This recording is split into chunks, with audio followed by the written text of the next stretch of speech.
আসসালামু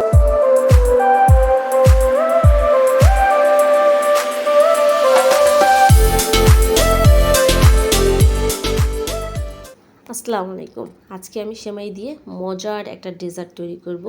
আমি লম্বা সেমাই দিয়ে করব। যে কোনো লম্বা সেমাই দিয়েই কিন্তু করা যায়। সেমাইটাকে প্রথমে আমি ছোট ছোট করে টুকরো করে নিব। যত ছোট করা যাবে ততই ভালো হবে। আমি এখন কেকের মোল্ড নিয়ে নিচ্ছি। আমি এই ডেজার্টটা কেকের মোল্ডের মধ্যে তৈরি করব। আর চাইলে আপনারা যে কোনো ছোট পেয়ালার মধ্যেও করতে পারেন। আমি দুটো ছোট পেয়ালার মধ্যে করব আর কেকের মোল্ডটাতে করব। সেজন্য প্রথমে এগুলোকে আমি ঘি দিয়ে ব্রাশ করে নিব।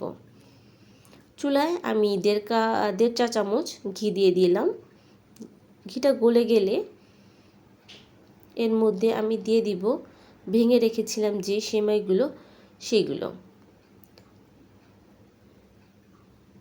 সেমাই দিয়ে আমি 2-3 মিনিট ভেজে নিব।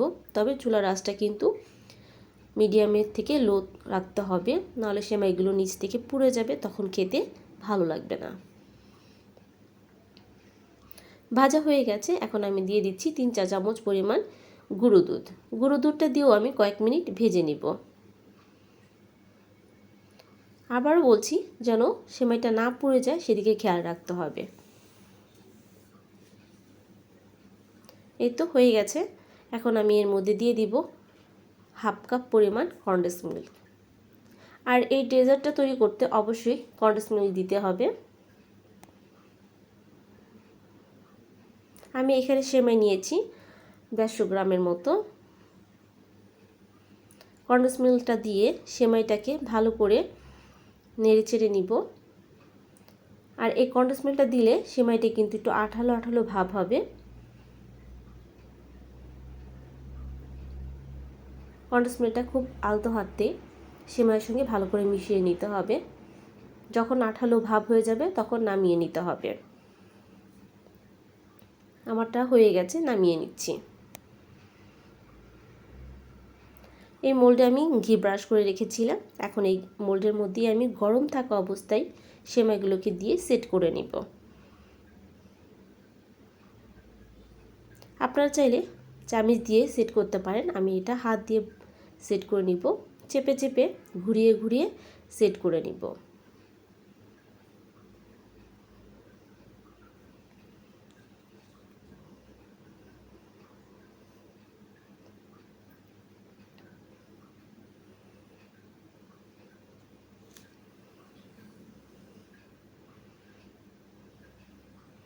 আমি আরেকটা করে দেখাচ্ছি আপনাদেরকে।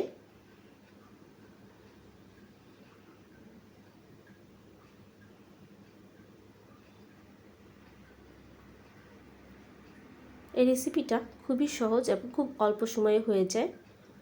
আর যাকেই করে খাওয়াবেন সেই খুব পছন্দ করবেন। আর ছোট বড় সকলেই খুব পছন্দ করবে।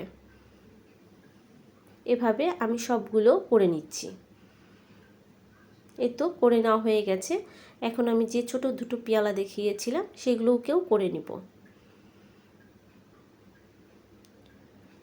যে এগুলো করা হয়ে গেছে। এখন আমি এইগুলোকে ফ্রিজে ঠান্ডা করতে দিয়ে দিব যেন সেট হয়ে যায়। এখন আমি কাস্টার্ড তৈরি করার জন্য আমি এখানে হাফ কাপ পরিমাণ গুঁড়ো দুধ নিয়েছি। আর নিয়েছি 1/4 কাপ চিনি দিয়ে দিচ্ছি, 1 টেবিল চামচ কাস্টার্ড পাউডার। এখন সবগুলো উপকরণগুলো আমি ভালো করে একটুখানি চামচের সাহায্যে মাখিয়ে নিব। আপনারা চাইলে এখানে লিকুইড দুধ দিয়েও করতে পারেন, তবে আমি গুঁড়ো দুধ দিয়ে করছি। এখন অল্প অল্প পানি দিয়ে আমি লিকুইড করে নিব, কাস্টার্ডটাকে গুলিয়ে নিব।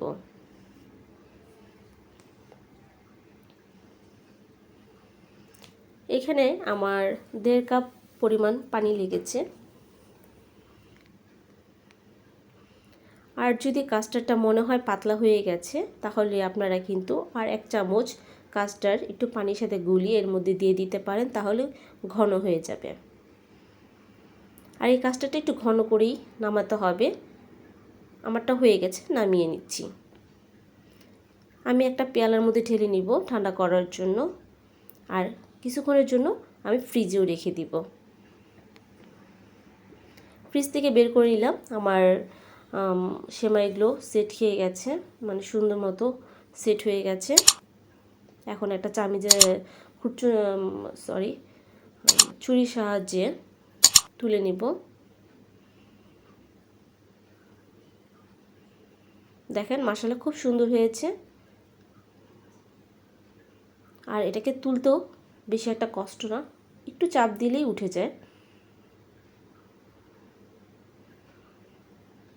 এভাবে সবগুলো আমি তুলে নিচ্ছি। ছোট পেয়ালাগুলো আমি তুলে নিচ্ছি।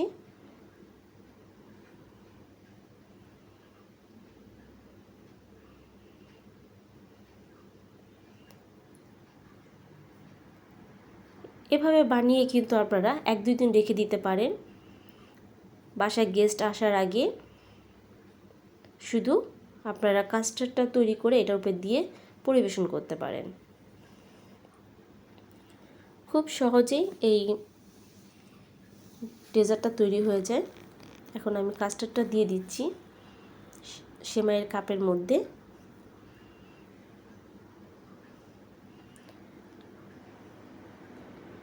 এই ডেজার্টটা ছোট বড় সকলেই খুব পছন্দ করবে, আর খেতেও ভীষণ মজা। তো এইভাবে আমি সবগুলো করে নিচ্ছি। এখন আমি ডেকোরেশন করব। আমি এখানে সুগার বল দিয়েছি এবং পেস্তা বাদাম দিয়ে করেছি। আপনারা আপনাদের চয়েস মতো ড্রাই ফ্রুট দিয়ে ডেকোরেশন করে নিতে পারেন। দেখেন মাশাআল্লাহ খুবই সুন্দর হয়েছে, আর খেতেও খুবই ইয়ামি হয়েছে।